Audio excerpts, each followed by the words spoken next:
Ողջույն բարեկամներ, այսօր արդեն հուլիսի 5-ն է, ծանոթանանք նորություններին, բայց մինչև նորություններին անցնել ես ուզում եմ նկարին նայենք մեր Մկրտչյանի ծննդյան օրն էր երեկ։ Ինչքան բան կա այս հայացքի մեջ իրոք։ Ես ամեն անգամ իմ սիրած դերասաններին նայելուց, նրանց մասին կարդալուց, որ հիշում եմ նրանք չկան, վաղաժամ հեռացան մեզանից։ Ափսոսանքի զգացում ա մոտս գալի ու միանգամից ուրիշ բան եմ անում։ Իսկ եթե հանկարծ իրանք լինեին ողջ եւ հանկարծ լինեին, ասենք, այնց ոնց որ Տիգրան Մանսուրյանն, որն ավելի ճիշտ, իրանց վաղաժամ գնալը, թե ապրել երկար ու գոնե ինձ համար հեղինակազրկվել։ Սա մի հարց է, որի պատասխանը ես չունեմ, բայց ամեն անգամ հենց ասում եմ, ինչ ափսոս է, երիտասարդ գնաց մեկ էլ մի անգամից գալիս է, իսկ եթե հանկարծ լիներ եւ գնանք, տեսնենք ինչ են պատրաստել մեզ համար։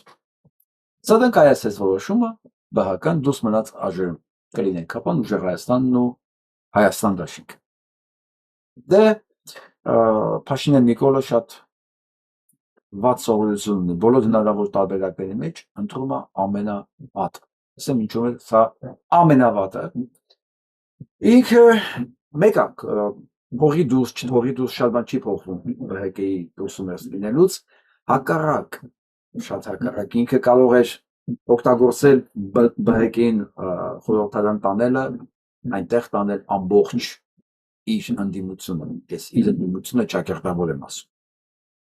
Տանել, ասել, դե իմ այլ ինչ եք ուզում, ԲՀԿ-ն էլ անցավ, դե գնացինք խորհրդարան ու վստահ եղեք, շատ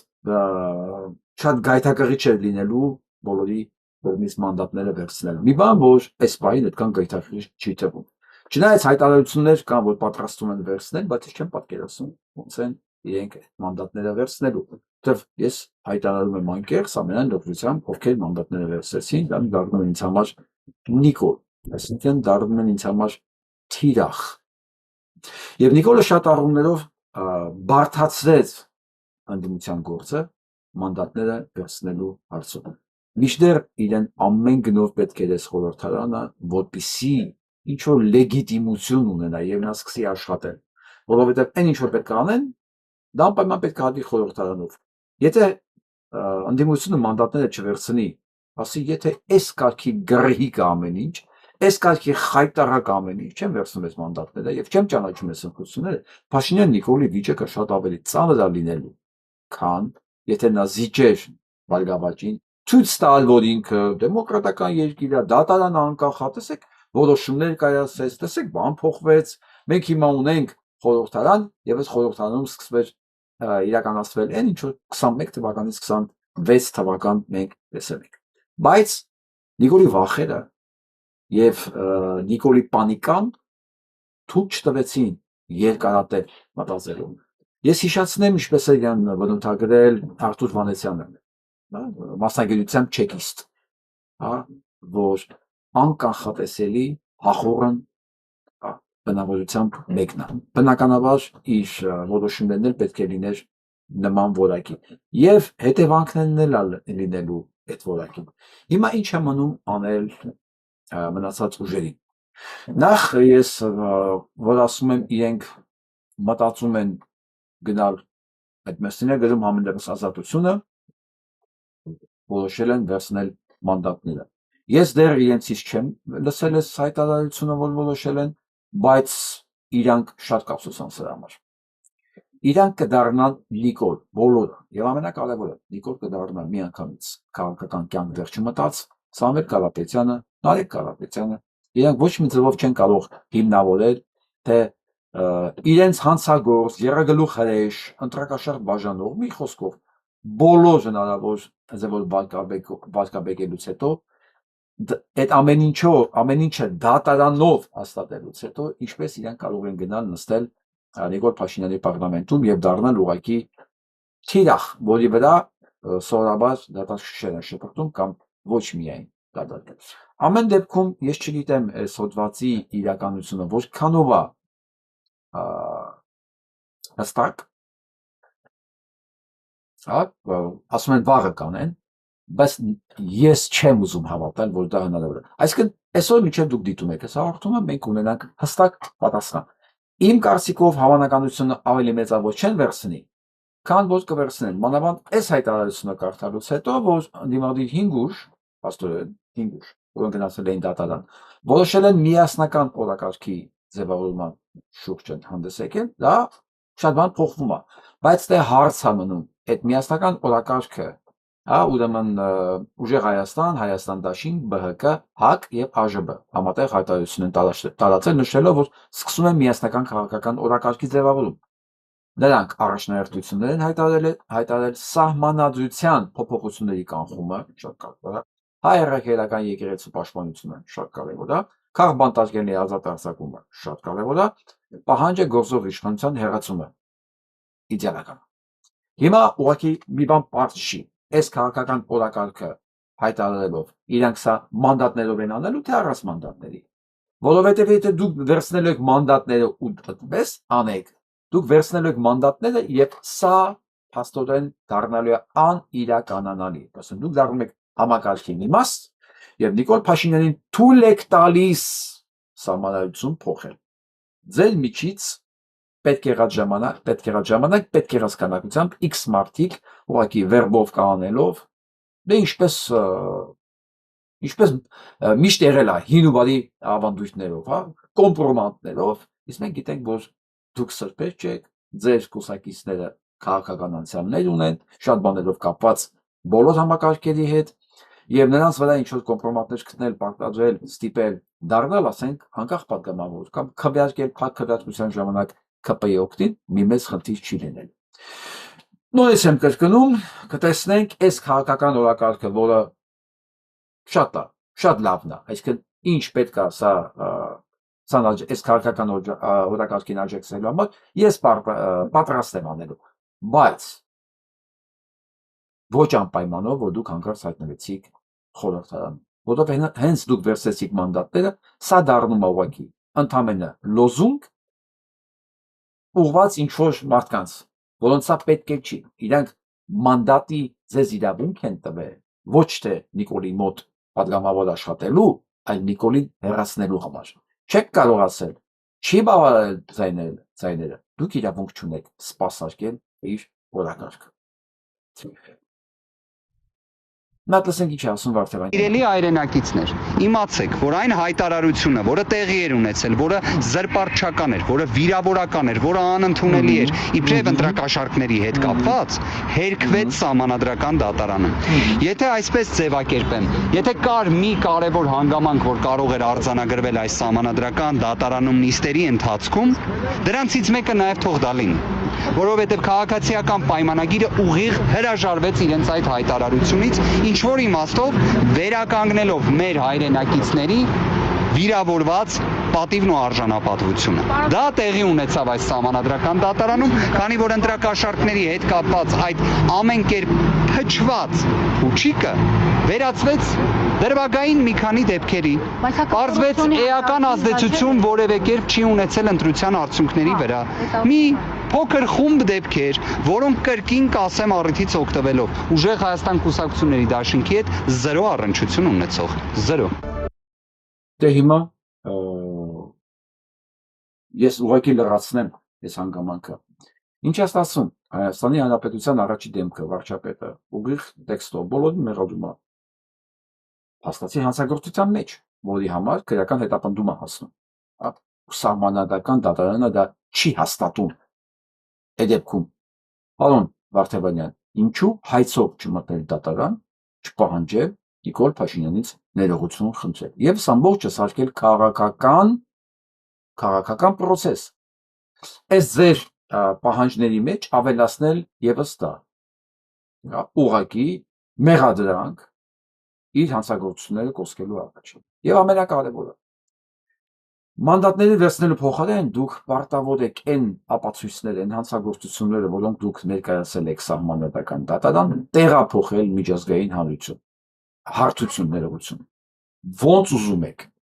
Ոնց ուզում եք, հիմա հաջորդ թիրախը պետք է դառնա ոչ թե ԿՊ-ն,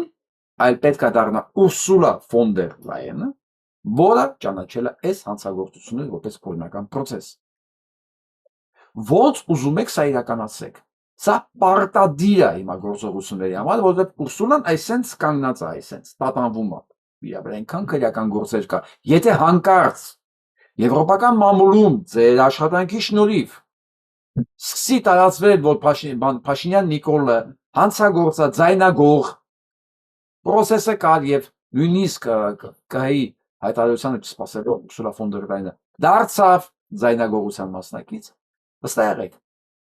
Վստահ եք շատ բան է փոխվելու Եվրոպայում։ Շատ միջև իր impeachment-ը։ Սա քաղաքական process է, որ դուք պարտավոր եք տանել։ Եվ սա այն process-ն է, որը խանգարելու է Ադրբեջանին, խանգարելու է ՔՊ-ին, խանգարելու է Թուրքիային, անկախ նույնիսկ արդյունքներից, դուք արդյունքի կհասնեք, թե չէ։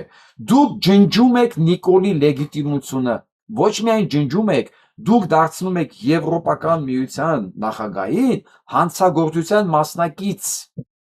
Եվ վստահ եղեք, այս տրամադրության մեջ ինֆորմացիոն Ադրբեջանի եւ Թուրքիայի գործողությունները շատ կաշկանդված են լինելու, որովհետեւ չեն ստանալու այն կանաչ լույսը, որը առանց դրա կտա Եվրոպական միությունը, խորհրդարանը, կասի դե ամեն ինչ նորմալ է։ Հենա ընդդիմությունը ընդունեց, որ ինքը պարտվել է, ոչ մի բողոք չկա, հետեւաբար կարելի է ընթացքին ավելի միսուադուն տալ եւ ճիսել Հայաստանը Թուրքիայի եւ Ադրբեջանի մեջ։ Ես չգիտեմ դուք կհասնեք այդ մակարդակներին քաղաքական իմաստով թե չէ, բայց եթե դուք դա չանեք, նշանակում է քաղաքական հասունությունը ձեր ընդամենը Մեստիչկովիա տարածքային խմբակցության մեջ միտինգային միշտեր մեր հարցերը այդտեղ չի լուծում։ Մեր հարցերը շատ ավելի բարձր տեղեր են լուծում։ Չենք զգացել, որ մեր մոտ գետնի վրա ձեր մաքսիմումը սա է, բայց դուք կարող եք այլ հարթության վրա շատ ավելի մեծ վնաս տալ Փաշինյանի լեգիտիմությանը, քան ինքը նույնիսկ կարծում է։ Փաշինյանը այս կաղ վիճակով շատ բարդ խնդիրներ ունի լուծելու։ Ձեր ակտիվությունը եվրոպական մամուլում, դատարաններում իր գործը ել ավելի է բարդացնելու։ Սա էլ աշխատանք։ Եվ ոչ մեկ չի ասել, որ քաղաքական գործունեությունը, ընդհանրապես քաղաքական օրակարգերը սկսում են ընտրություններից 2 ամիս առաջ եւ վերջանում են ընտրության արդյունքները հայտարարելուց հետո։ Եթե դուք այս տրամաբանությամբ դուք շարժվեցիք, նշանակում է դուք էլ հերթական ձայն փոշիացնողներ եք։ Ուղղակի դուք մի քիչ մեծ քանակությամբ ձայներ եք փոշիացնում։ Որովհետեւ ձայնը մենակ ստանալը չի, ամենաբարդը դա չի։ Ամենաբարդը դրա պատասխանատվության տակից դուրս գալն է, որովհետև այդ մարդիկ ձեզ այդքան ձայն են տվել որոշակի ակնկալիքներով, շատ որոշակի ակնկալիքներով, իսկ այդ ակնկալիքները քաղաքական գզվռտոցը չի արժևում, այլ Փաշինյան Նիկոլին ուղղակի հեռացնելն է։ Հիմա ուղղակի վերջացնելու համար սահմանենք ինչ վիճակում է Փաշինյան Նիկոլը, կաղ նույնիսկ ոչ թե բադ, այլ կաղ շունը, որը մի քանի տերերի մեջ դեռ հարցեր պետք է լուծի։ Այս պահի վիճակով անհնարին լուծվող հարցեր։ Այսինքն ինքը պետք է բավարարի եւ Ռուսաստանին, իդեպ որի նախագահան դեռ չէ ճանաչել Փաշինյան Նիկոլի իշխանությունը, եւ Իրանին, որտեղ այսօր ինքը գնացել էր այցելության Ալի Խոմենիի հետ կապված եւ այսպես ներկայացել են Փաշինյան Նիկոլին։ Նիկոլ Փաշինյան, Ուզբեկ պարլամենտ սպիկեր։ Այ, ինչ կարծում եք, իրանցիները չգիտեն Փաշինյան Նիկոլը ով է։ Սա նշանակում է, որ իրանք էլ Փաշինյան Նիկոլին չեն ճանաչում։ Այն հայտարարությունը Փեզեշքյանը, որ ընդամենը տենց ուղարկել էր, բայց դա հոգևոր իրանց խորհրդի հոգևոր ղեկավարի մակարդակի հայտարարություն չի։ Նշանակում է, որ իրեն ընկալում են ընդամենը որպես ուզբեկ, որը Հայաստանի վարչապետը չի։ Ընդ որում ինքը գնացել է այդ հանդիպմանը ոչ ավել ոչ պակաս նույն իր պատկերացած Թուրքիայի տված նշանով Հայաստանով հաղում է գնացել։ արարողության է գնացել այդ նշանով երկրից դուրս։ Դրա համար էլ հեն է նկարը երևում է։ Դրա համար էլ իրան ներկայացրել են որպես ուզբեկ։ Եվ այսպես, այս ուզբեկը պետքա հարց լուծի միաժամանակ բարբարելով եւ Պուտինին, եւ Իրանին, եւ երկու թուրքական պետություններին, եւ Իսրայելին, եւ Ամերիկայի Միացյալ Նահանգներին։ Զուգահեռ նաեւ, չգիտեմ ինչու պետքա բան մոգոնի, որ դա նաեւ եվրոպական գծած սցենարով լինի։ Ընդ որում, հիշացնեմ, մեր ճանապարհը հիմա որի համար որ կռիվը գնում է, որի հիմնական շահառուներն են Ռուսաստանը, Իրանը եւ Չինաստանը, այս իրեքի մեջ Չինաստանն էլ չի շնորհավորել Փաշինյան Նիկոլին։ Չինաստան։ Լավ, ասենք Ռուսաստանի վիճակը շատ վատ է։ Իրոք շատ վատ է, այնտեղ կամ կլինի հեղափոխություն, կամ ներքին ապստամբություն, կամ Պուտինը ամենայն հավանականությամբ կգնա ավելի մեծ էսկալացիայի, որ հանկարծ պայթյուն չլինի։ Բենզինի ընկածքի դեֆիցիտը, որ հիմա Ռուսաստանում է, որի պատճառով ուղղակի շտապօգնության մեքենաներն են կանգնել, հրշեջ մեքենաներն են դատարկ կանգնած, մարդիկ օրերով բենզին են փնտրում, շատ վատ է վիճակը։ Շատ։ Հա, ինքը սկսում է պատերազմական գործողությունների նախապատրաստում։ Դնենք ասենք իր գլուխը խառնա, բայց Իրանն ու Չինաստանը նրանք հաստատ խոտ չեն ուտում տարածքում եւ Իրանի նման զգուշ քաղաքականություն վարող երկիրը, երբ որ Փաշինյան Նիկոլին ներկայացնում է որպես ուզբեկ, հասկանում եք ինչ է ուզբեկ։ Նույնիսկ ասենք ոչ թե Ռուսաստանի հետ շփոթում, Ուկրաինայի կամ չգիտեմ Բելարուսի հետ, հենց ուզբեկ։ Հասկանալով համար դա մոտավորապես ինչ կոնտեքստ ունի էլի տակը։ Իրանք նման բաներ պատահական չեն անում։ Դեպ իսկ ձեր աշխատանքը հարգելի անդիմություն այս առումով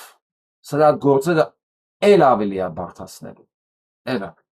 Դե տեսնենք դուք ինչ կանեք։ Նա տես նկարներին եմ ուզում նայեք։ Սա Հայաստանի Հանրապետությունն է, Հայաստանի Հանրապետության նախագահ երկու հանդիպում անցկացնում միտեղ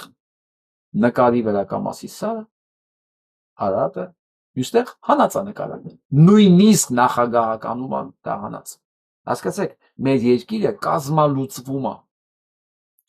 ոչ հարգելի հայրենակիցներ որոնք սրանց ձայն են տվել ձեր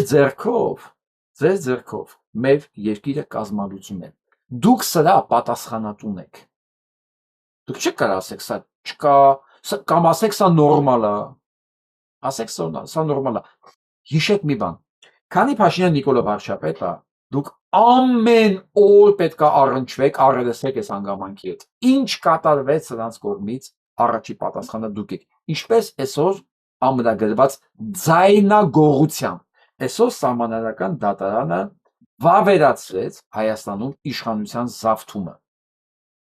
Այսինքն դուք ամեն ինչ էիք, բացի իշխանության զավթող, հա, օրինական։ Դուք կապիտուլյանտ էիք, դուք հողատուի էիք, դուք ամեն ինչ էիք, սահմանադրություն խախտող, դուք այսօր դարձաք ձայնագող եւ պետական հանցագործ։ Դուք իշխանություն եք զավթել։ Ես այսօր կարդացել եմ մի քանի հոգու, գիտեք ինչ են ասում։ Բա կարողա թողեինք ռուսական ընդդիմությունը գար։ Ռուսները գային իշխանության։ Տեսեք ինչու՞մն է բանը։ Բանական համալող մարդը ինք իրան ասում է նորմալ է որ իշխանության զավթում է եղել, որովհետև այն կողմը կանգնած էր իրանց նկարագրելով ռուսական ուժերը։ Այսինքն մեր մոտ արդեն իշխանության զավթումը գալիս է 95 թվականի մոդելի, երբ որ նույն ձևի Վազգեն Սարգսյանը կանգնեց ասեց 100%-ով էլ հավաքած լինեիք ձայները, ձերը լիներ, մեկը ձեզ վլաս չենք տալու, իշխանություն չենք տալու։ Մեզը տենց է պետք։ Այսինքն էլի Հայաստանը թրծվեց հետ, շպրտվեց հետ 30 տարի, ուղիղ 31 տարի, որտեղ մի հոգի կանգնեց ասեց ախպետ իմ ճաշակով պետք է լինի։ Վազգեն Մանուկյանը պիտի չլինի, մեկ պիտի լինենք։ Հիմա այսօր 31 տարի հետո նույն բանաձևն է կրկնվում։ Հիմա էլ հիմնավորելով, թե բանը հակառակ կողմը, դա ռուսական իշխանությունն է, թե չէ Նիկոլ Փաշինյանը չինական է, էլի։ Հասկանում եք ամենավտանգավոր բանը որն է, որ մարդիկ սկսում են սակարկել օրինականությունը, իշխանությունը, սահմանադրությունը ըստ քաղաքական նախընտրության։ Այսինքն ամեն ինչ վերածվում է բազարի։ Այդտեղից են սկսում պետությունները լուծալվել։ Այդտեղից են սկսում հասարակությունները լուծալվել։ Այդտեղից է վերանում հասարակական կոնսենսուսը, որտեղ եթե մի բան օրենքով է, էլի։ Ինչ է նշանակում, ես օրենքը պետք է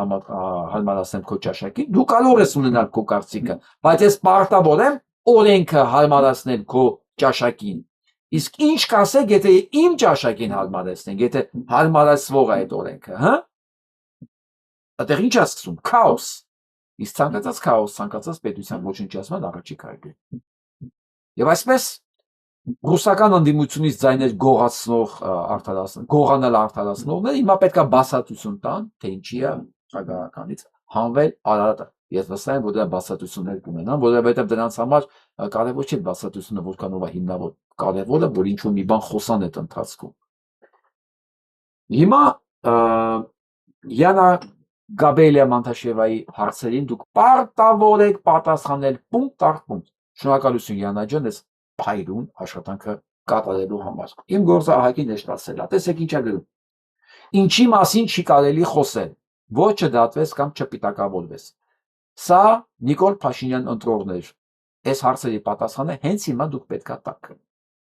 Նժդեհին ես հիշում, դու ֆաշիստ ես, հա? Հիմա մենք Նժդեհին որ հիշենք ֆաշիստ ենք։ Անձանիկից ես խոսում, ուրեմն ազգայնամոլ ես։ Մոնթեի մասին ես խոսում, արյունալբու ես, խաղաղության թշնամի։ Արցախյանն ես տալի, ռևանշիստ ես, նախկինամետ։ Անվտանգությունից ես մտահոգված, պարզում է պատերազմ հրահրող ես, արյուն ես ուզում։ Ցեղասպանության մասին ես խոսում, ագրեսոր ես, հարևանի հանդեպ պահանջներ ունես։ Ազգային ինքնությունից ես խոսում, շովինիստ ես, աշխարհից կտրված։ Արարատի կողմ ես նայում, ուրիշի տարածքի վրա աշկ ունեցող ես։ Պատմությունից ես մեջբերում անում, ազգայնամոլության քարոզիչ ես, բանակի զորացումից ես խոսում, տարածաշրջանային պայթեցնող ես դու։ Անդիմադիր KGB լրտես ես 5-րդ շարասուն։ Բա, հակառակ դեպքում դու ինչ ես դիմադիր։ Այսօր անդիմադիր անպայման պետք է KGB-ի աշխատող լինի 5-րդ շարասուն։ Իհարկե։ Եկեղեցուց եւ կրոնից ես խոսում, հետադիմական ես, հանցագործ ու մութ ուժերի գործակալ։ Ավանդական ընտանիք ես խոսում, մարդու իրավունքների թշնամի ես անհանդուրժող։ Սահմանների անձեռնմխելությունից ես խոսում, ուրեմն կադաստրի թղթից անտեղյակ ես։ Բա հաղթանակներն ես հիշեցնում, դժբախտ ու դժգույն ֆանտազիոր ես։ Ազգային շահից ես խոսում, հակահեղափոխական ես ու աշխարհի խաղաղության խոչընդոտ։ Սփյուռքի հետ կապից ես խոսում, դրսի փողերով երկիրը խառնող ես։ Ինքնապաշտպանությունից ես խոսում, հարևանին գրգռող ես, սադրիչ, վտանգավոր, արժանապատվությունից ես խոսում, ուրեմն իրականությունից կտրված ես, պոպուլիստ։ Պետական խորհրդանիշներից ես խոսում, դատակ սիմվոլների հետևից ես ընկած, ռոմանտիկ։ Կրթության որակի ազգային դպրոցից ես խոսում, ուղիղ լվացող ես ու առաջընթացի հշնամի։ Լրի բոլշևիկ են սրանք, լրի։ Զովասների հիշատակից ես խոսում, միայն դիակների վրա քաղաքականություն անող ես, ու այսպես շարունակ։ Այս բոլոր ցիտատները անպայման պետք է համաձայն լինեն այս ցիտատների հետ Նիկոլ ընտրողները, որտեղ իրանք չեն կարող ասել, այս հետ համաձայն չեմ, այս հետ համաձայն եմ, կամ հակառակը այդ համաձայն եմ, սա հետ համաձայն չեմ։ Դուք եք ընտրել այս կարգախոսերը։ Դուք փաստորեն ինչ եք անում այս կարգախոսերով։ Դուք կազմալուծում եք պետականությունը, հայկական պետականությունը։ Այսինքն տեղը կարող է ինչ-որ մի բան լինի, բայց դա չի լինում այլևս հայկական, եթե անձանիկից պետք չխոսենք, նժդեից պետք չխոսենք, հա, ազգային արժեքներից պետք չխոսենք, եկեղեցուց պետք չխոսենք, ընտանիքից պետք չխոսենք, պահանջատիրությունից պետք չխոսենք, եթե այս ամեն ինչից պետք չխոսենք, Արարատից եւ այլն, հա, կարող է տեղի ինչ-որ մի կառույց լինի, հա, բայց դա չի լինելու հայկական պետականություն։ Դուք եք սրա քարոզիչներն ու նախընտրողները, ոչ արգալի Նիկոլ Փաշինյան ընտրողներին։ Եվ դուք եք այս նաև այս հոդվածի պատասխանատուն։ Մի հատ էս նայեմ, ես ասեմ պես։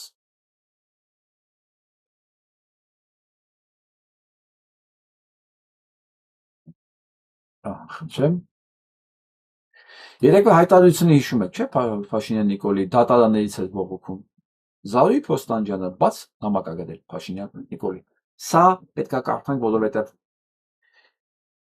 ես ինչի ասեմ մի բան, երբ որ ավելի լավ ասել է Զարուհի Փոստանջյանը։ Նիկոլ, ես քեզ ու քո տեսակը չափազանց լավ եմ ճանաչում։ Հենց այդ տեսակին ճանաչելով է, որ ժամանակին մերժել եմ քեզ հետ որևէ համագործակցություն։ Տական կարեմ իշտես էլի։ Դու արդեն 8 տարի է ոչ ուբալով զբաղեցնում ես Հայաստանի Հանրապետության վարչապետի աթոռը եւ ամբողջ տարիների ընթացքում ես երբեք քեզ պաշտոնապես չեմ դիմել։ Չեմ դիմել, որովհետեւ հաստատապես գիտեի քո իշխանության գալու, քեզ իշխանության բերելու բուն առաքելությունը, այդ առաքելությունը ոչ մի աղերս չուներ այն օրակարգի հետ, որ իմն էր։ Ես նաև անիմաստ ու ավելորդ եմ համարել քեզ հետ որևէ երկխոսություն ծավալել լավ ճանաչելով քո որակը։ Ես հիշեցնեմ 18 թվականի միտինգների ժամանակ, երբ որ Զարուհի Փոստանջյանն էր ուզում խոսալ, Աննա Հակոբյանը ձեռից խլում էր միկրոֆոնը, որ հանգարց Զարուհին չխոսար։ Ես մենք զարմանում էինք։ Չեք թողում Զարուհու։ Էս ինչ է ասելու դուք վախենում եք։ Նախորդ Աննա Հակոբյանն էր արձակվել են, որ չթողեր Զարուհին խոսել։ Բայց օրեր առաջ դու հանդես եկար այնքան բնորոշ, սակայն պետական բարձրաստիճան պաշտոնյային, ոչ հադիճ մի հայտարարությամբ։ Մի պահ կրկին դու կորցրեցիր իրան զգացողությունը, որ դու իշխանության ղեկավար կազմի գործադիր գլուխն ես եւ քեզ զգացիր որպես լրագրող Նիկոլ։ Դու բարձրաձայնեցիր մի ճշմարտություն, որն ասես քո սեփական անձի դատավաճիռը լիներ։ Դիակի վրա կարող են մարդկանց բռնացնել, գնան հետո արդարանան դուրս կան։ Այդ կարող է այնց որ ասենք քո դատախազը 18 միլիոն իրան բանա տալիս։ Այդ դիակի վրա բռնված գործերը ո՞վ է սղացնում։ Կարող է էստիկիննա քո թույլտվության անում, որը որոշել է, որ ամուսնուն 14 միլիոն դրամի նվիրատվություն պետք է անի։ Ով է ում 14 միլիոն դրամի նվիրատվություն անում։ Սրան ով է արել։ Կարող է քո ասած դիակի վրա բռնված հանցագործներն են, որ փողը դու խփի, փողը դու սպանի, փողը դու ինչ ուզում ես արա։ Փաշինյան Նիկոլ։ Իհարկե Փաշինյան Նիկոլի ընտրածները թքած ունենան այս հանգամանքների վրա է։ Իրանց համար նորմալ է, բա ոնց։ Բա դատախազա 14 միլիոն դրամ ինչ է, որ ամուսնուն ինքը նվեր չտա։ Ոչ, լեսի երևացող մասն է։ Դե այնտեղ տակը այս 14 զրոյի ինչքան զրոներ կա իրականում։ Մենք դա չենք իմանա, բայց դա փաստում է Փաշինյան Նիկոլը, որ կա այդ պրակտիկան։ Նիկոլ, դու սա հայտարարեցիր որպես վարչապետ մի պաշտոնյա, որի ձեռքում է կուտակել պետականության ողջ ռեսուրսը, ռեպրեսիվ մեքենայի լծակները, ով կարող է ցանկացած իրավապահ մարմնից պահանջել ու ստանալ ցանկացած տեղեկատվություն, պահանջել ու ստանալ իրեն ձեռնտու ցանկացած լուծում։ Հենց դու այսօր խոստովանում ես դատական համակարգում գործող եռագլուխ մաֆիայի գոյության մասին։ Դու դատական համակարգը որակեցիր որպես երկրի ամենաչկայացած ինստիտուտը։ Դու գնահատեցիր, որ արտարադատությունը այսօր դարձել է էլիտար եւ հասանել է միայն նրանց համար, ովքեր ունեն մեծ ֆինանսական միջոցներ ու հաստ քսակներ, ու դեռ դու խոսում ես մաֆիայի դեմ 8 տարի քո պայքարի մասին, արտարանում ես, թե ժողովրդավար սկզբունքներ ես պահում, եթե ավտորիտար լինեինք, տոտալիտար լինեինք, այդ խնդիրը չէր լինի, հարցերը կլուծեինք։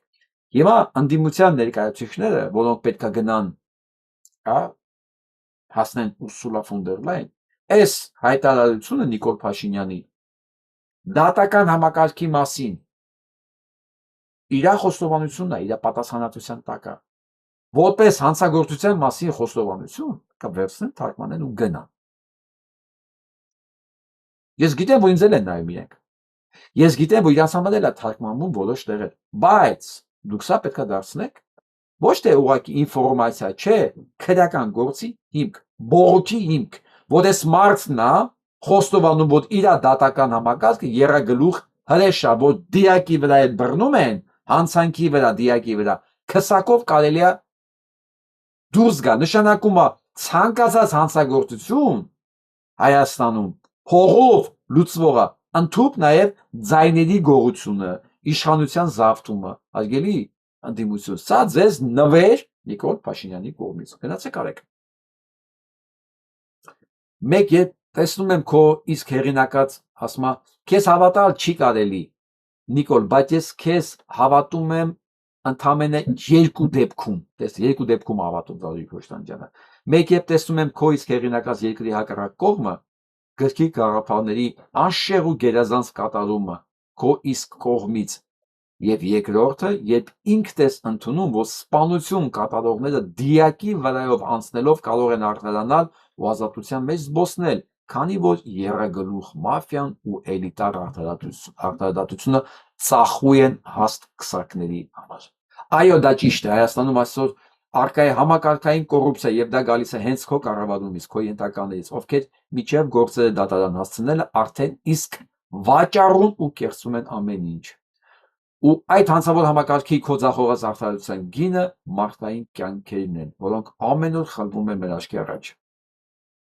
Ուր էր քո ղեկավարած պետությունը, երբ մի տղամարդ գազազած երիտասարդի ձեռքով ստացած ծանր վնասվածքներից հետո հոգին ավանդեց ավտոտնակում։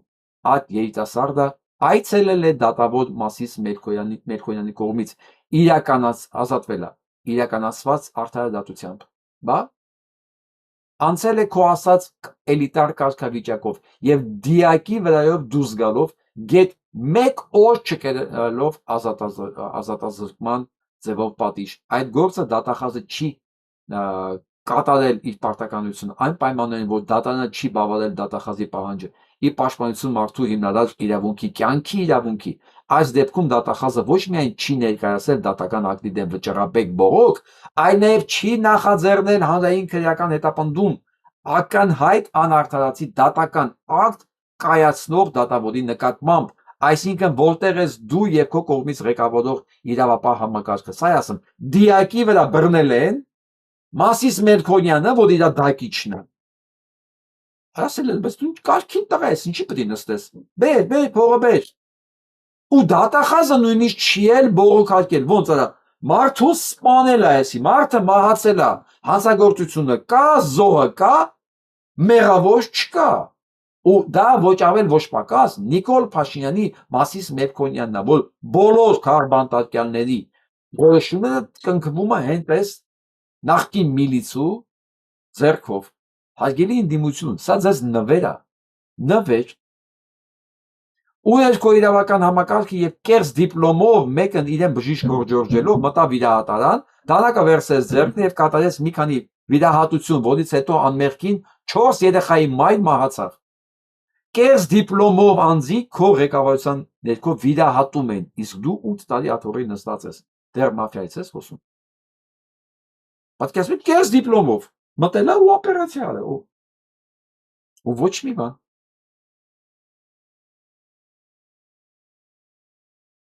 Ուսենց լիքը բաներ։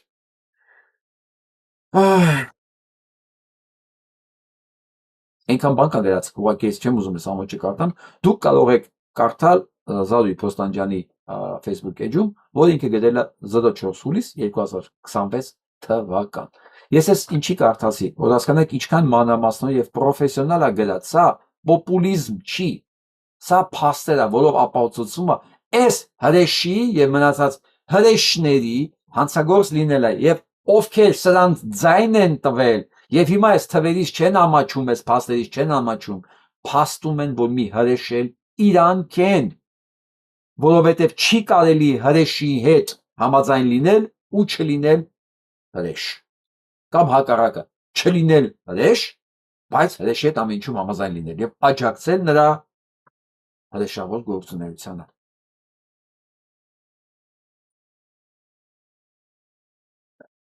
Կազած էս պետությունում հանգիստ ապրում է մենակ Նիկոլը ու նիկոլականները, իրանք սովոր են անպատիվ լինելու,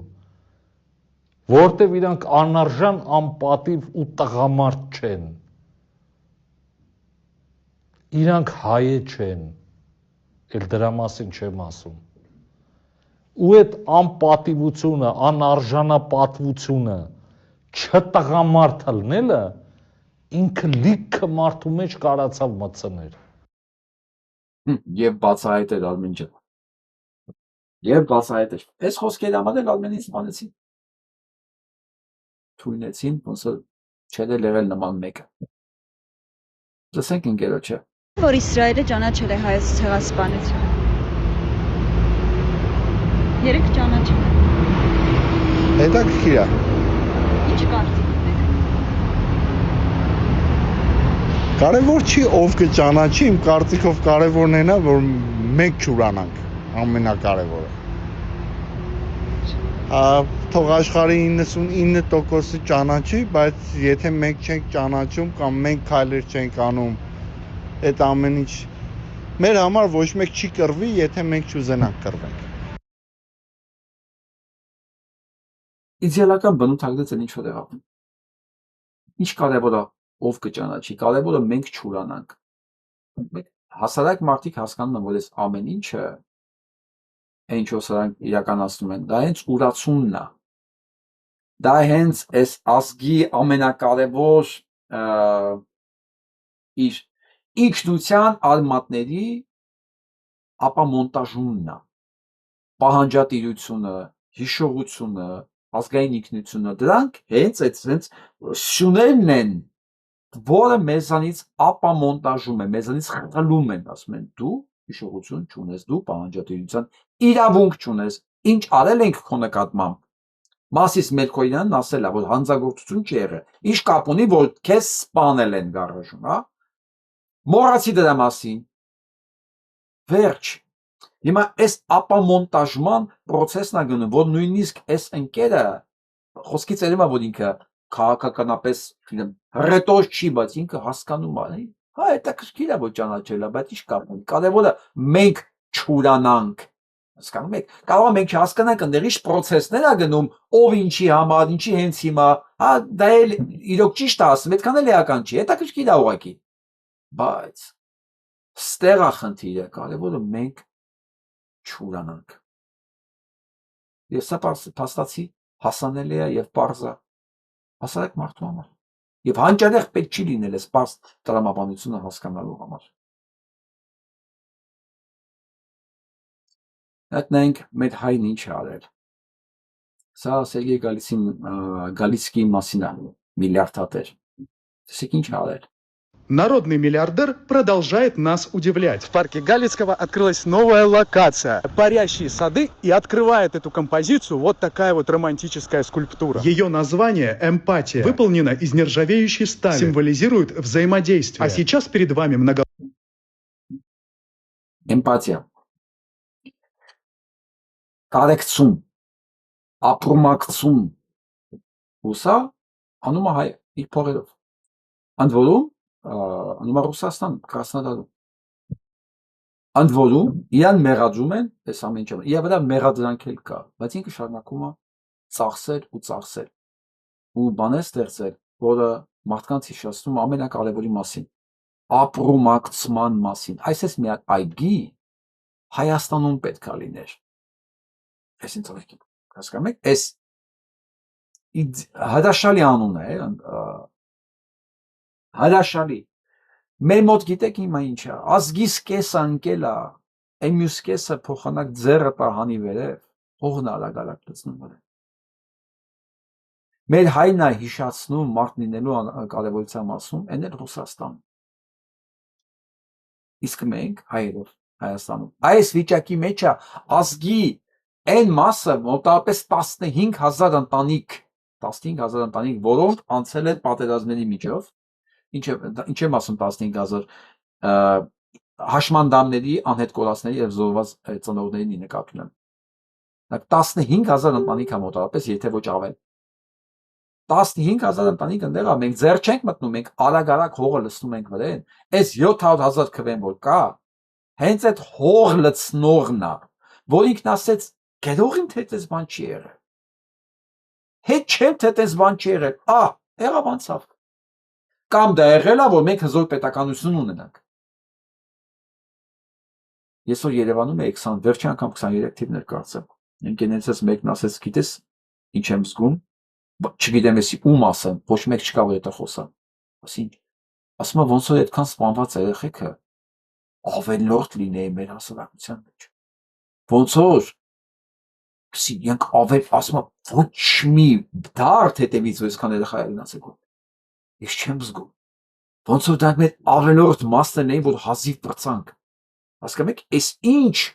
ինչ դիագնոզ է մեր հասարակության համար։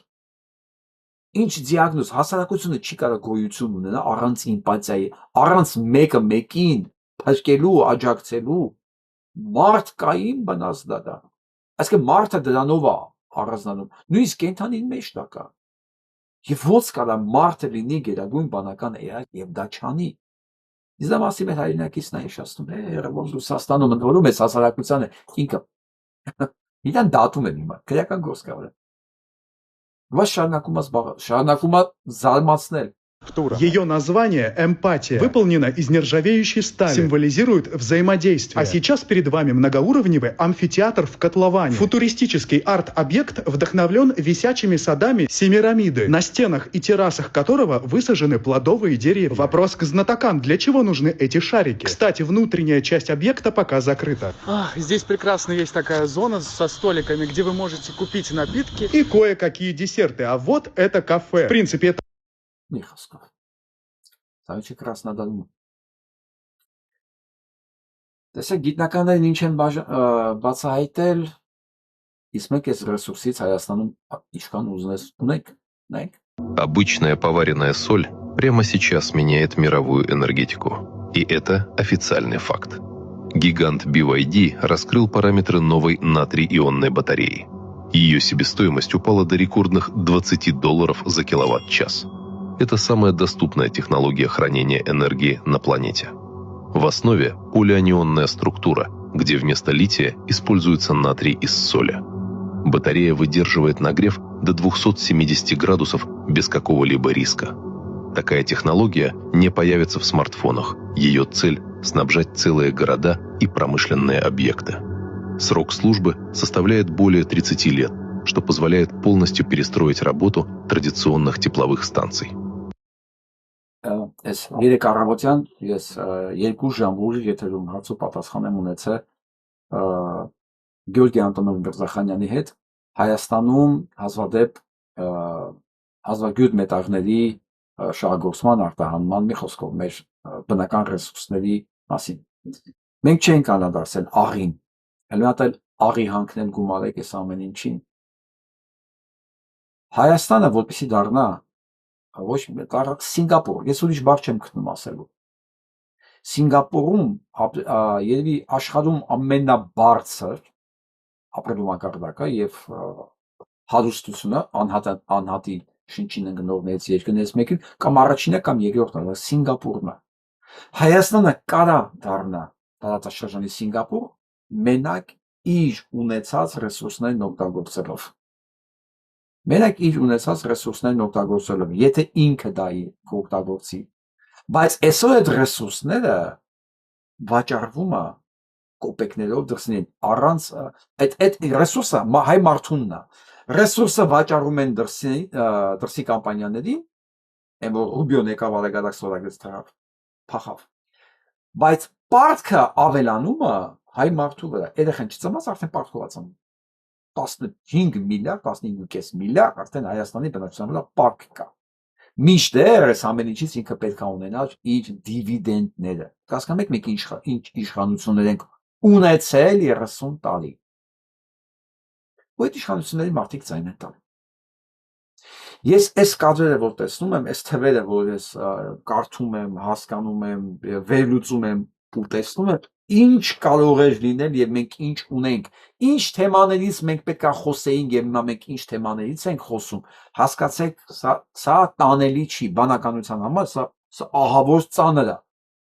Ահավոր ծանր դուք հասկանում եք, ասենք ոնց որ պատկերացեք նստած Կարնեգի հոլում Չայկովսկու լսելու ժամանակ կողքինի հետ խոսեր, չգիտեմ, ասենք ինչ որ հտած վալոնգի մասին, հա։ Զգացիք հոտնել եկավ արդեն դրա։ Ասում եք մենք ինչից կարող էինք խոսել, ինչ վիճակում լինենք, մենք հիմա ինչից ենք խոսում, մենք Նիկոլից ենք խոսում, այդ փտած վալոնգից ոչինչով չի տարբերվում։ Մինչդեռ մենք պետք է լինենք լրիվ ուրիշ հարթությունների վրա, լրիվ ուրիշ տեղ, լրիվ ուրիշ կրթության որակի վրա։ Բայց մեզ իջացել են այդ փտած վալոնգի մակարդակին, որ մենք կողքներս չկարողանանք նայել, չիմանանք աշխարհում ինչ է կատարվում, չիմանանք մեզանից ինչ են գողանում։ գողանում բարի բուն իմաստով, հələ միայն ոչ թե գողանում են, թույն էլ թողում են մեզ, հələ մենք էլ պարտք ենք մնում։ Այս համատությունները, որ ես նայում եմ, ազնիվ խոսք, իմ բանականության համասը հալվածները, հալվածը հալվածի վրա։ Կներեք, որ ես կիսում եմ սանով, բա ինչ անեմ, բա չիմանաք, որ այս մեր վիճակը, որ կարող էինք ընդեղ լինել, հա, բայց ընդեղ ենք։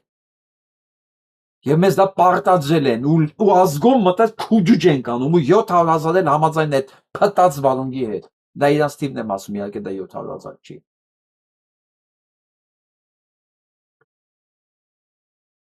Մատ ուզում սա նայեմ։ Այսօր Ամերիկայի Միացյալ Նահանգների 250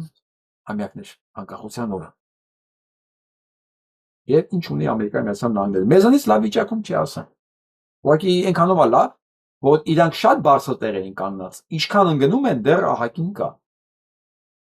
Որտեղ նույն որակի մարդիկ են կառավարում այդ երկիրը։ Սա այն մարդն է, որ 39 անգամ արդեն հաղթել է պատերազմը նույն երկրի հետ, բայց 300 միլիարդ փող է տալի այն երկրին, որին ինքը իբր հաղթել է արդեն 39 անգամ։ 250 տարվա ամերիկյան պետությունը մի անգրագետ, մի թյուրիմացություն ամերիկյան նիկոլ, մեկ տարվա մեջ կարողացավ այնքան վնաստա, այնքան, որ եթե համատենք մեկ տարվա կտրվածքով, եթե մեկ տարի առաջ մեկն ասեր, ասենք Թրամփիստները մենք ասենք, որ մեկ տարի հետո էս է լինելու, մեզ կասեն դու բան ես, դեմոկրատ ես, դա համարյա հայոյանք է։ Դեմոկրատ, այսինքն դու գլոբալիստ ես, դու բայդենիստ ես, դու սատանիստ ես, ինչ ասես այն ժամանակ մեզ կասեն։ Ցավոքը տենց է, ցավոքը տենց է, մարդիկ ռեալությունը չեն ուզում տեսնել, այնքան ժամանակ միջև գալիս, հոպա, բենզինի գներով, ինֆլյացիայով, կորուստներով, այս ամեն ինչով գալի կանգնում է դեմը, բայց շատերը նույնիսկ այս վիճակին չեն ուզում տեսնել, ինչպես Հայաստանում։ Ինչպես Հայաստանում, ասելիքս ինչ է, մի մարդ, մի անորակ գալիս կանգնում է ու կարող է այս գերտերությանը գցել այս վիճակի։ Բա ինչ կարող է անել այդ անորակը, երբ որ ինքը 1 տարի չի, արդեն 8 տարի է ղեկավարում է երկիրը։ Այն էլ Հայաստան, որը հաստատ Ամերիկայի մակարդակներին չի, որ ինքը ինչքան էլ ընկնի, էլի ինչ որ տակը մնա։ Ու այսքանից հետո մարդիկ գնան դրան ձեն տան։ Սրան արդեն սրա ռեյտինգն է 1 տարվա մեջ իջել մինչև 20%։ Ոնց կարող է այդ նույն մարդը, որ այս արել այդ ամեն ինչ Հայաստանում, ինքը դառնա 49%, լավ ընդունենք 30%, ոնց կարելի է, սա մի տարվա մեջ կարողացավ այդ ամենաներկևին հասնել։ Որտեղ է այդ բացատրությունը, որտեղ է այդ տրամաբանությունը։ Ոնց կարող է հայ մարդը իրան հռչակի տաղանդավոր ստեղծագործող, բանի մած, ճարպիկ ու գնա Նիկոլ ընտրի, նույնիսկ եմ ասում նստես Կարնեգի հոլում Չայկովսկի լսես, չգիտեմ կամ ասենք բալետը նայես Չայկովսկի Կարնեգի հոլում չէ, ասենք Նյու Յորքի բալետի դալիճում,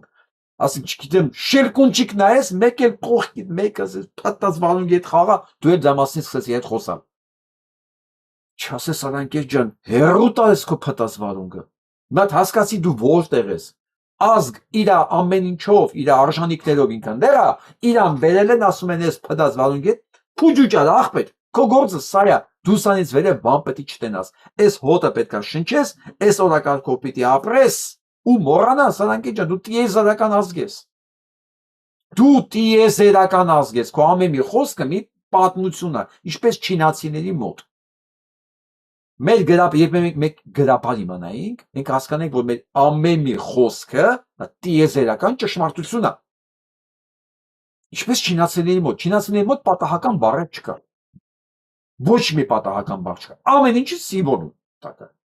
Ու դա կապված տիեզերքի ու ճշմարտության հետ։ Ինչպես մեր գրապարում էր դա։ Բայց զրկել են, դա ինձ են զրկել,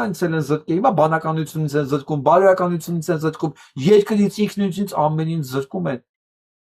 Հետո որտեղը հանգիստ ասֆալտ անեն, տակից էլ խոտ էլ նույնիսկ դուրս չգա։ Խոտ։ Որովհետև եթե ասֆալտ արեցին, բայց հիմքը քանդած չեղան, մեզ արմատախիլ արած չեղան, մեր ինքնությունով հանդերձ, ոնց ուզում ալի տակից ծիլ եք տալու։ Ցեղասպանությունը ձեզ օրինակ։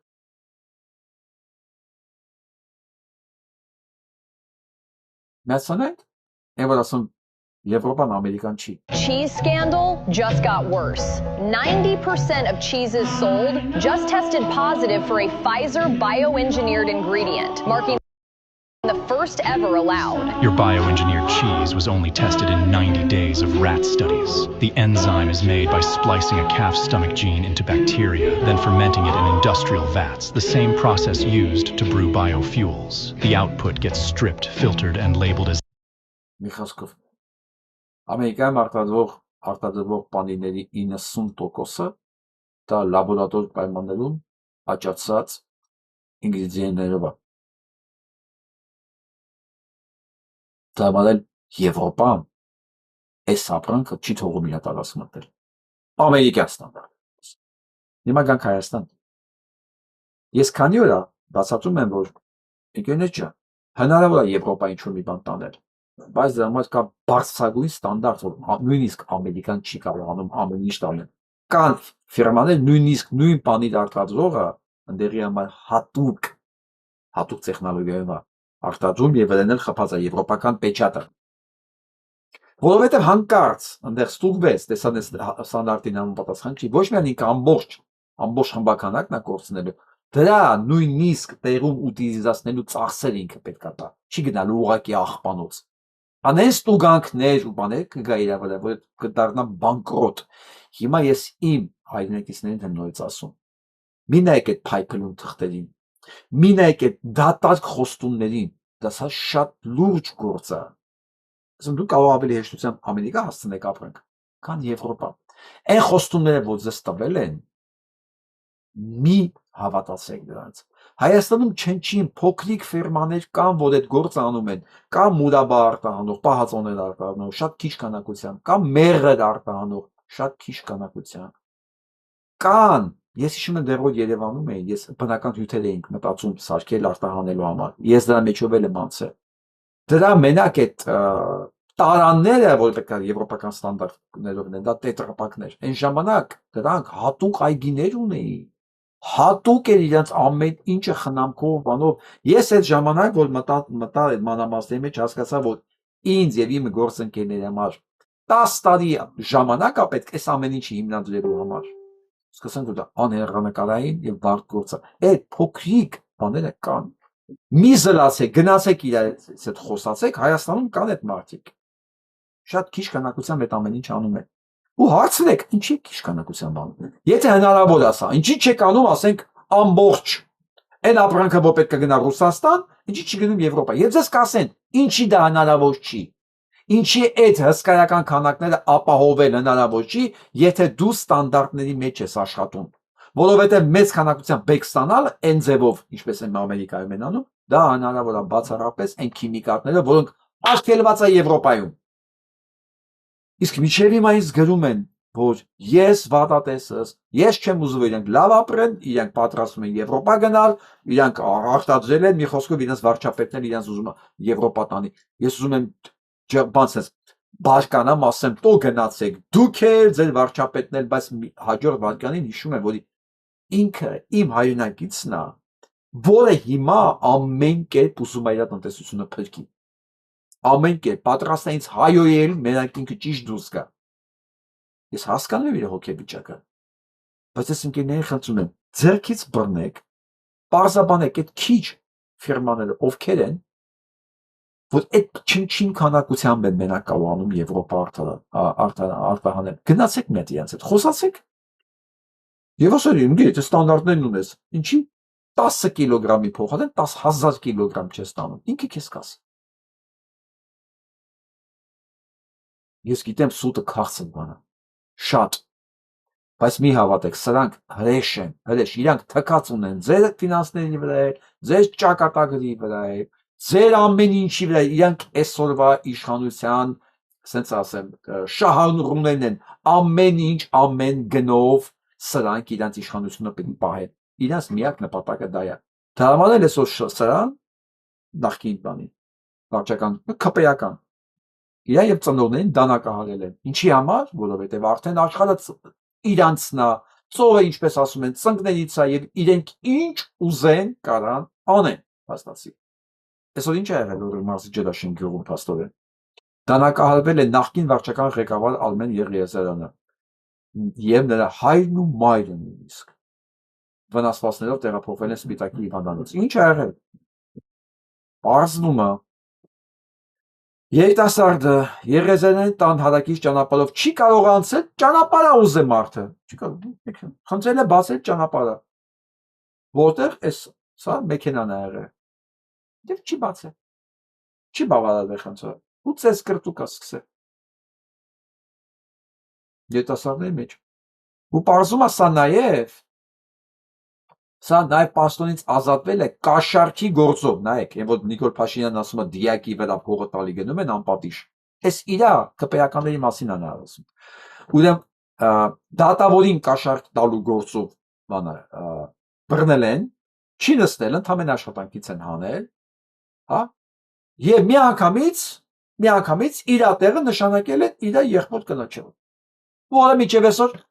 պաշտոնավարում է։ Ժառանգական է սրանց մոտ, էլի։ Այսինքն լավ, ես չեմ գոնե աղբորս կնիկը թողնի։ Ոչ հարգելի Փաշինյան Նիկոլ ընտրողներ, դուք ես բարքերը կրողներն եք։ Իսկ հունիսի ընտրությունների ժամանակ սա նաև քաղաքացիական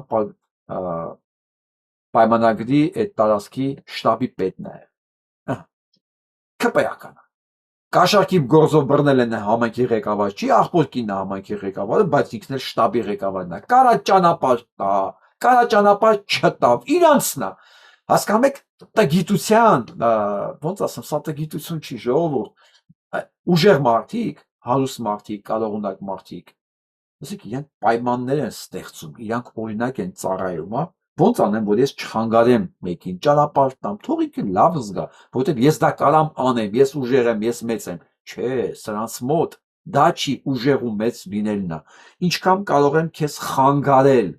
ընդգծել ամեն վարկանի առավելությունը։ Դրանք դանակահարում են։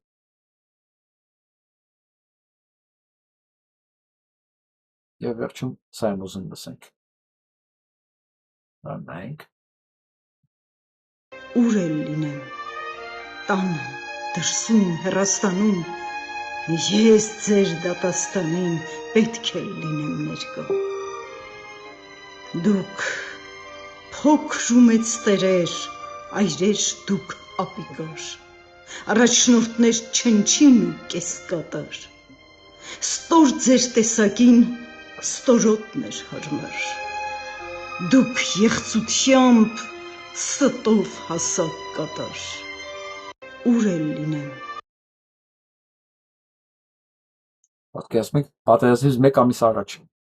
ֆոտոսեսիա է անում Արցախում։ Սա զոնտիկներն է, հենց շուշվատակը, սա չես վերջի բաներն այստեղ։ Մի հրաշք տեղ, ամեն ինչն է հրաշք Արցախում։ Մեկ ամիս առաջ, հետո կասեն, դե մենք որոշել էինք արդեն, որ սա պետք է Ադրբեջանը։ Հետո պետք է ասել, այս ամեն ինչի համար զոհվածները անիմաստներն են զոհվել, ախես գնացել են։ Հայմա սիրուն տեղա, ֆոտոսեսիայի։ Դուք սրան ձեն եք տվել Նիկոլ ընտրողներ։ Ձեր պղծությանը ներում ու սահման չկա։ Ասում եմ, այս ամեն ինչին ձայն տալը, օքեյ ասելը։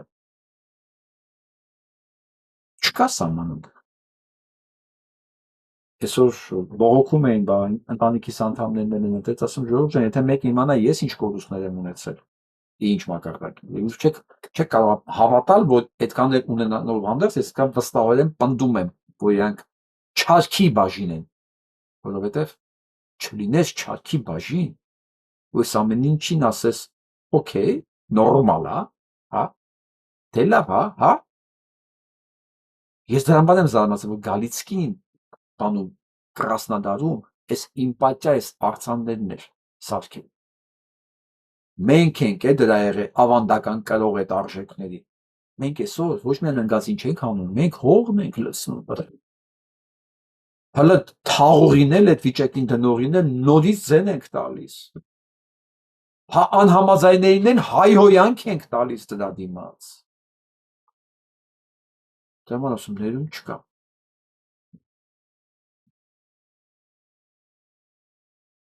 Որն է ճանապարհը։ Ամեն օր այդ հարցին ես պատասխանում եմ, որտեղ հարցը բոլորի մոտ կա, բա ինչ ենք անել վերջը ոնց է լինել։ Մի ճանապարհ կա, արդյունքն էլ լինելու է այդ մեկը։ Ամեն ինչ կուղվի մեր միջավայրում, եթե մենք վերադառնանք մեր բարոյական նկարագրին, որովհետև այն ինչ որ մենք հիմա ունենք, դա բարոյական նկարագրից շեղվելու արդյունքն է։ Ընդհանրապես, երբ որ մեկին ընտրում ես համայնքի ղեկավար, ինքը մտածում է արդեն ինքը աստվածա տարածքում, կարա ճանապարհ տա, կարա ճանապարհ չտա, կարա գաստակով։ Սա, ես այն եմ ասում, սա բարոյական անդունդն է, որ մարդ չգիտի ինչ է նշանակում պատասխանատվություն, ինչ է նշանակում հարգանք դիմացի նկատմամբ, որ իրա ընդհանրապես պիտի կապ չունենա ոչ փողի քանակի, ոչ պաշտոնի, ոչ կուսակցական պատկանելության, որ դիմացին է նույնպես մարդ է։ Են էլ հայ մարդ։ Էսա ճանապարհը։ Որ պահին վերադարձանք տուն, ասեցում, օպա, տուն, որտեղ մեզ այդ ամեն ինչը գրած պատրաստ կար, ու տենց է եղել, միշտ հայկական միջավայրը տենց է եղել։ Հա, գնացեք Երվանդոցյանի բաներն, ընկեր Փանջունին կարդացեք, տեսեք, հայ համայնքը ոնց է ապրել։ Երբ որ մենք կգնանք ընկեր Փանջունի այդ համայնքի նկատմամբ կապրենք եւ Փանջունիներին ծեծելով կվռնդենք մեր տարածքներից, այն ժամանակ ունենանք մեր մաքուր համայնքը, որտեղ ոչ մի Փանջունի չի կարա մտնի ու խառնի թունավորի մարդկանց։ Թույլ ենք տվել, արել են, թուլացել ենք, արել են։ Ուզում ենք էլ չանեն, վերադառնանք հետ, ուժեղացնենք մեր իմունիտետը, ազգի իմունիտետը դա ազգային արժեքներն են։ Կարողացանք ունենանք, չէ, ուրեմն մեր վերանալու ժամանակն է։ Դառը իրականությունը սա է։ Այսօրվա մարզկանը դա մնացեք։